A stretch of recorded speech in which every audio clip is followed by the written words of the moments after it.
Hey guys, so this is the second part. We're gonna be talking about bundle branch blocks. Let's get to it. So, okay, bundle branch blocks. Bundle branch blocks. Okay. As we know, we have right and lefts. I think I'm just gonna write each one alone. Left bundle branch block. Okay, so starting with the left, let me draw our nice heart. Huh? There we go. SA node, AV node, bundle of His, bundle branches, the right one, and the left one. By the way, the left one, this is the posterior. There's an anterior one. I'll be talking about, there's an anterior and this is posterior, but I'll be talking about these more when we talk about hemi blocks. Okay, because hemi is half of the left and half of the left. All right, as we know, this one starts like a P wave. And just a reminder for you all that the QRS, okay, here occurs the AV delay.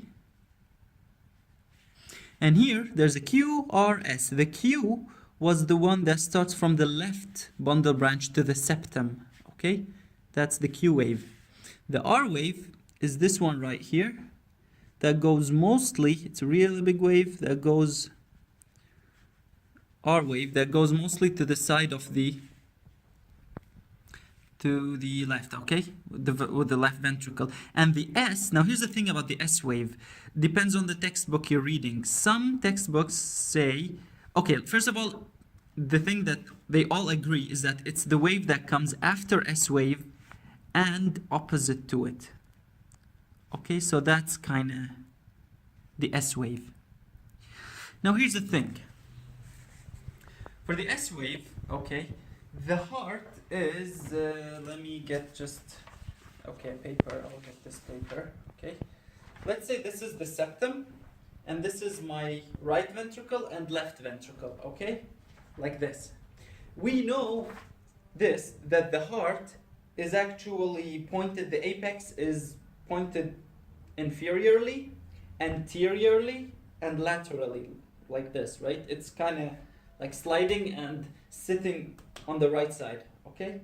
But I'm not talking about this. What I want to talk about is the rotation of the heart. So the heart is actually not facing up like this, but it's actually rotated like this. So this means that the wall that you all see, the anterior wall, like this, okay? This anterior wall is the left side. That's why sometimes they refer to the left ventricle as the anterior wall, okay?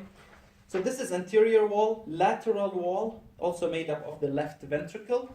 And the posterior wall is made up of what? Of the right ventricle. So, here's why they say that the S wave is called posterobasal. Postero meaning posterior, okay, because the right ventricle is sitting like, or is set posteriorly. And basal because this is the apex of the heart. Okay, check it out here. This is the apex of the heart, and this is the base. It's like a triangle, you know? Apex and base. And these parts depolarize at the end because it starts right here. So for the R wave, you got all these small parts here, here, here, here, here. All of these in blue are the R waves, while the S wave, I'll make it in black, okay? The S wave is also these two parts, okay? The base, these, but to make it easy for you and me, let's say it's this one, the majority of the right ventricle, okay? Maybe even here, okay? So this is the area of the S wave. Okay, now moving on. In the left bundle branch blocks. Okay, the left bundle branch means that there is a block right here, okay? That none of the left side here, these are getting depolarized correctly. So if there's a block here, then the impulse or depolarization will go on cell to cell. What's the difference between cell to cell and normal depolarization? The normal one, this is like a highway. It occurs really fast, okay? While this one, it's like taking small steps because it goes through gap junctions between the myocytes, cell to cell, meaning, so it takes more duration. And it also has a higher amplitude, meaning there's more electricity if it goes like this, because myocytes have higher content of calcium. So the influx of calcium is stronger than just, going through the normal pathways because of the sarcoplasmic reticulum, and, there's a lot of calcium in the cells. So this is it. In left bundle branch block, you will see that this will be affected, okay? So let me first just draw. This is usually the V1. Let's draw the chest leads. 2, 3, 4, 5. 1, 2, 3, 4. Okay, 5 and 6. You see 6 goes mostly in the same direction. This is V6 as the R wave. That's why R wave is best seen in V6. Okay? How should it normally look like? In V1, the normal ECG, we know P waves should be biphasic. Then you have a Q wave. Look, the Q wave comes towards V1, okay? So it's a positive wave, meaning it goes from left to right. V1 is on the right side. So there's a positive wave. Then the R wave, which is on the left, really goes away from V1. So it's a negative wave, a big negative, okay? And then S wave, which is a positive. It's just like this. And then the T wave should be positive, okay? In all V's, you can just memorize it. It should be positive, okay? Or if you want to understand it, it's mostly because V1 is looking at the right side, so it will see the repolarization, the T wave, the repolarization of the right part, which is the S, so it's concordant to the S, but forget about these. Okay, V6, a P wave, a Q wave goes away from V6, okay, goes from left to right, so a negative wave, then an R wave, then you might or might not see an S wave, okay, because sometimes it's covered by the really strong R wave seen on V6. And T wave concordant to what? To the R wave, as always. So this is what you should see. But what happens in left bundle branch block here, left bundle branch block, is the following. So we have a P wave, as always. Now this part is a Q wave, right? But Q wave should or must initiate from the left side, but this is blocked, so there won't be any Q wave. This is one of the major criteria for a left bundle branch block. You don't have a Q wave, so we won't see this Q wave, okay? Then this wave that goes down, which is mostly to the left side, okay? This one will be what? This one will be strong, and it will take longer time, you see? So you have a wide. And because it's taking long, the S wave will happen, but as it's happening, this is still depolarizing cell to cell, so it will be covered. So you will only see something like this. It's just one wave that goes down, which is mostly for the left side, the R wave, okay? Then a T wave that is discordant, okay, to the R wave, discordant to the abnormal part. Now, in V6, there's a P wave, nothing wrong with it. We said there's no Q. And by the way, Q wave is best seen in V5, V6, in the lateral leads. There, you really should see. Here, not always, not necessarily. But here, you should always see a Q wave in V5, V6. But in this case, you will not be able to. There won't be any. So, no Q wave. Then you have an R wave. This is the R wave, and it will go down like this, you know? It will occur cell to cell, really long, and takes time. Then discordant T wave. This shape is called monophasic. It's just one phase of an R wave. Well, this one is called a QS complex. This is a QS, meaning it's a first wave Q, but we can't just name it one letter, just Q. It has to be at least 2 letters for a whole complex, so QS. Now, in this one, sometimes you don't see this shape, you know. It will go like this, okay, P there, okay. But then the S wave depolarizes, you know, it will happen, and it will show itself a little bit, but then the R wave continues, and it will continue like this, okay? Like this. So this one, okay, like this, and T wave discordant. This is called notched, okay? Or sometimes that the S wave really shows itself stronger, and you see something like the R wave, the S wave, and then the R wave again, okay? And then discordant T wave. And this is called M complex. Okay? So if you see any, you don't have to see them all, any of these shapes in V5, V6, and the lateral leads, I'll make this also V5. So in V5, V6, if you see any of these plus the QS complex in V1, then you can know this is a left bundle branch block. So let's write these things now. The rate, well, nothing wrong with the rate. Rhythm is going to be regular, nothing wrong with the SA node, nothing wrong with the depolarization, nothing wrong with the AV delay, so all of them are normal. There is a P before every QRS, okay? So it might even be normal sinus rhythm, okay? So don't think because you have a wide QRS, it won't be normal sinus rhythm. The normal sinus rhythm criteria do not include the QRS. It says normal sinus rhythm means that everything before the QRS is normally sinus, you know, normally and sinusy. So initiates or starts normally, continues throughout the atria normally, is delayed at the AV node normally, and then the QRS starts. So rate, rhythm, axis may not be changed, okay? So rate, rhythm, axis, but sometimes, because this one's on the left side, and if it's blocked, then it will pull the axis, the heart axis towards it, okay? So you might, I'll just write it like this, forget about this, and you might see, where is it here? Plus, minus, left axis deviation, because it might be pulled towards the left side.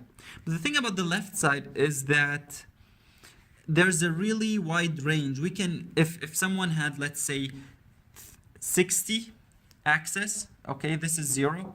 If we had 60 degrees axis, and then the person had a bundle branch block, it might get to 0 or even negative 15, which is still under the normal range. It has to go up more than negative 30. So that's why, because there's a wide range, you don't necessarily see it there, okay? So yeah, rate, rhythm, axis, P wave is fine, PR, as we said, all fine, but now we come to the QRS.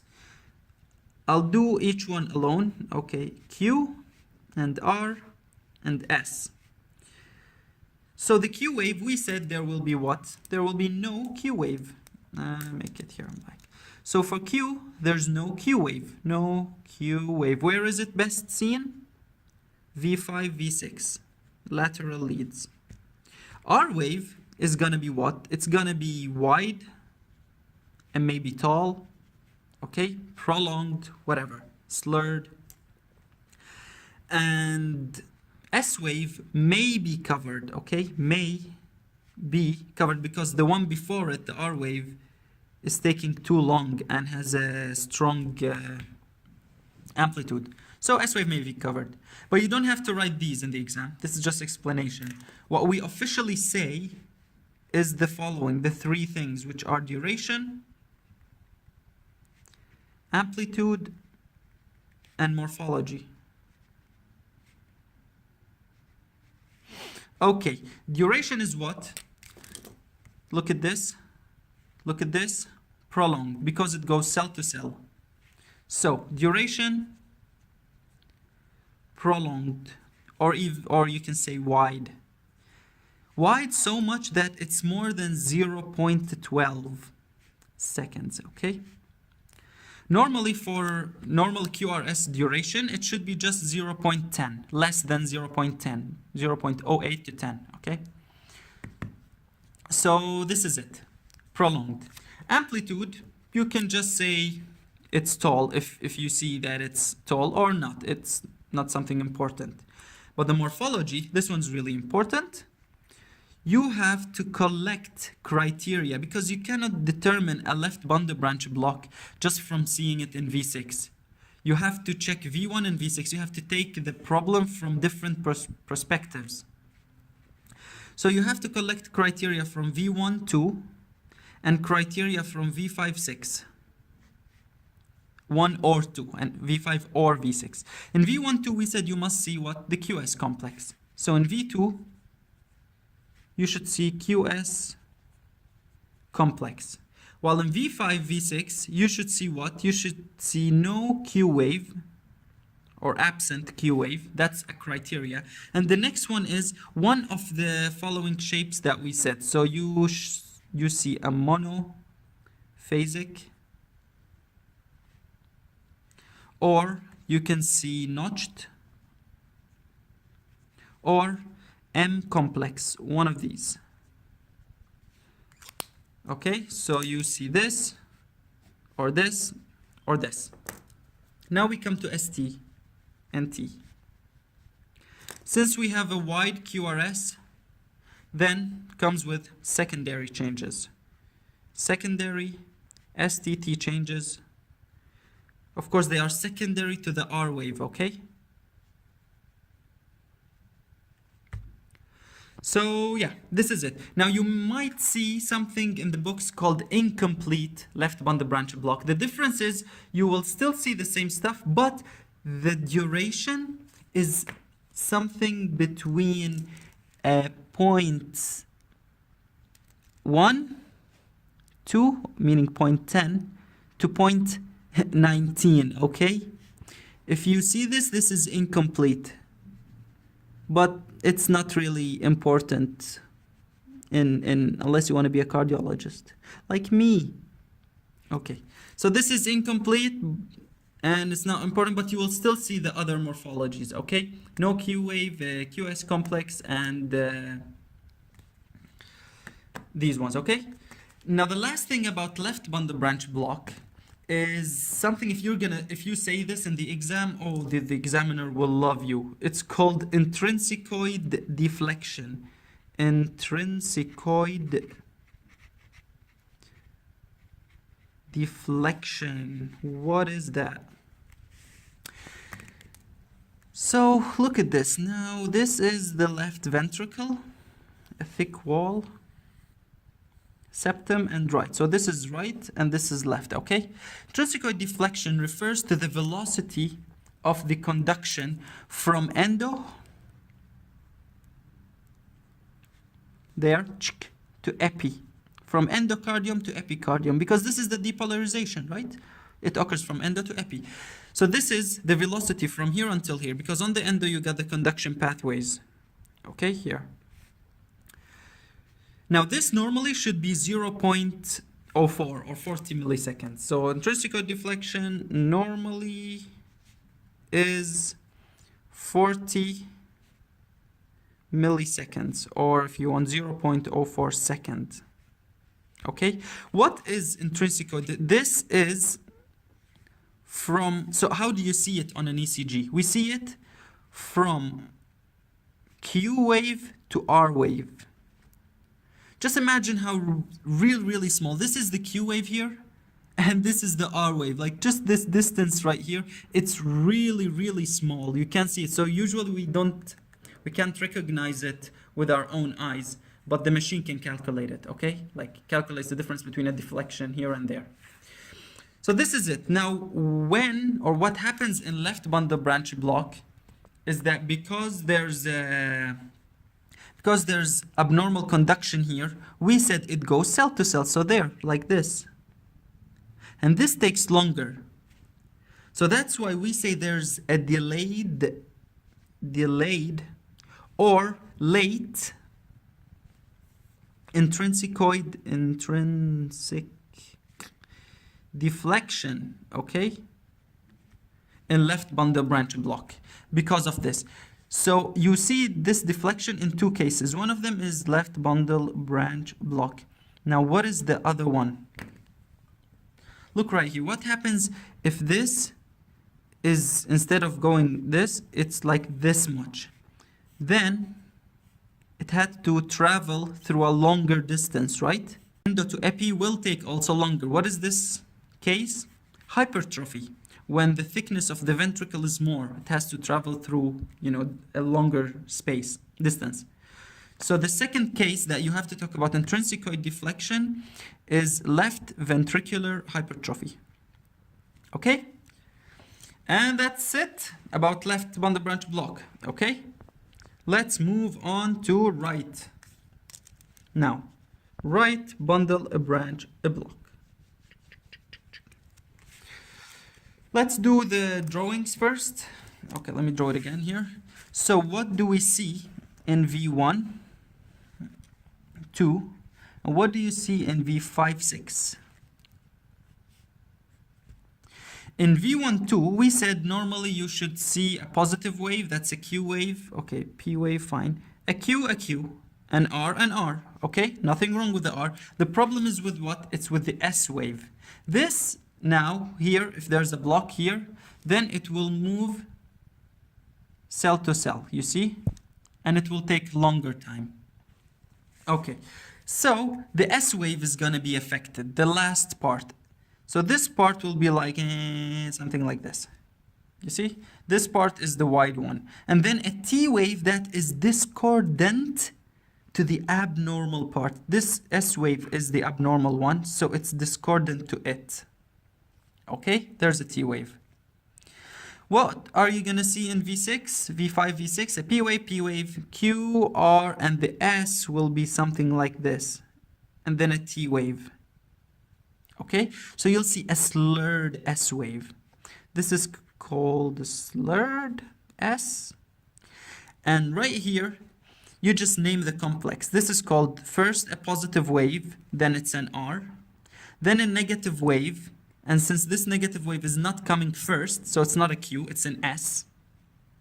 And then a positive wave, that's another R. But let's just make it R accent, or ka-ching. This R ka-ching is just to differentiate from the first R. So you see RSR. Now, that's mostly it. So let's write. Same stuff. Rate, good. Rhythm, also fine. Axis. Now here's the thing, in axis, as we said in the left bundle branch here, you might see a right bundle branch, a right axis deviation. Because this one, when it occurs here, cell to cell, it might pull the axis towards it, okay? So you might see it, but really not always a must. Okay, axis, rate, rhythm axis. And P wave, that's fine. PR, also fine. QRS, as we did it, Q is fine, R is fine, but S is what is slurred or wide. So if this part is wide, then it will make the whole QRS wide. So officially we say duration, amplitude, and morphology. Okay. Duration is what? Duration is wide or prolonged. Same thing, more than 0.12 seconds. Amplitude, there's no change in amplitude because when we say amplitude, we only refer to the R wave in V5 and V6, okay? We only mean the amplitude of the left ventricular depolarization. Morphology, as we said, you have to collect stuff from V1, V2 and stuff from V5, V6. You cannot see it only from one side. Don't be biased, guys. Okay, V1, V2, you will see this thing, the RSR, okay? Some textbooks call it bunny ears. So you see RSR, okay? Or you can, I don't know if some people like bunny ears in the exam, but for you to recognize it, okay? Bunny ear. Sometimes it can look like just a variation of it, so you wouldn't be very surprised. So there's a P wave. You'll see an R, S, and R like this, okay? It really doesn't have to go down. It might just go up like this, okay? And then, of course, a T wave down. Discordant to this, to this is the abnormal part. This is the abnormal part, and this is the abnormal part. So in V5, V6, you're gonna see what? Slurred S wave. Okay? Last thing, STT. SCT, you'll see secondary STT changes. And of course, the T wave is discordant. This is very important now, to the S part, or you can call it the third part, or S wave, okay, whatever you want to call it. Last part, okay? Last part of the QRS. This is very, very important because it will mislead you if you keep thinking the T wave is only concordant to the R wave, okay? So that's it. That's all about bundle branch blocks, left and right. If you got any questions, any comments, let me know. And yeah, you need to practice these a bit. Oh, before I forget. Oh, almost I forgot. Okay, there's one last thing. There's a mnemonic for you guys to know it easily. How to recognize the bundle branches easily. So the mnemonic says William Marrow, okay? This is William Marrow, okay? What does it mean, or how do you work with this thing? The R, okay, here, the L refers to left, so this word is about left bundle branch block. This word has an R, the R's in it. So this one, right bundle branch block. What do you see in left bundle branch? The first letter refers to V1, V2, the first leads, and the last letter refers to the last leads, V5, V6. So in left bundle branch block, you will see an M in V5, V6, and you will see a W, but I don't like the W, I like the German version of it. They say William. So I like William like this. Okay, forget about William, call him William. So William, V, meaning this is what you see in V1, V2, which is a QS complex. Remember here, look at this, QS complex. So QS complex in V1, and the M, here this looks like an M and this looks like an M, where? In V5, V6. Now let's move on to Marrow. In V1, you will see this, V1, V2, which is what we said as the RSR, here and here, okay? RSR.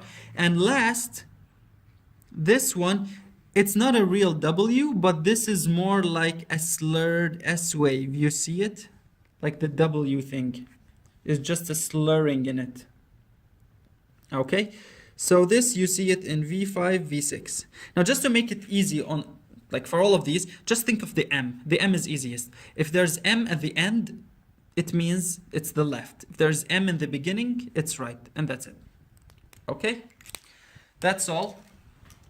So see you next video when we talk about hemi blocks. Alright guys? Good luck. Bye.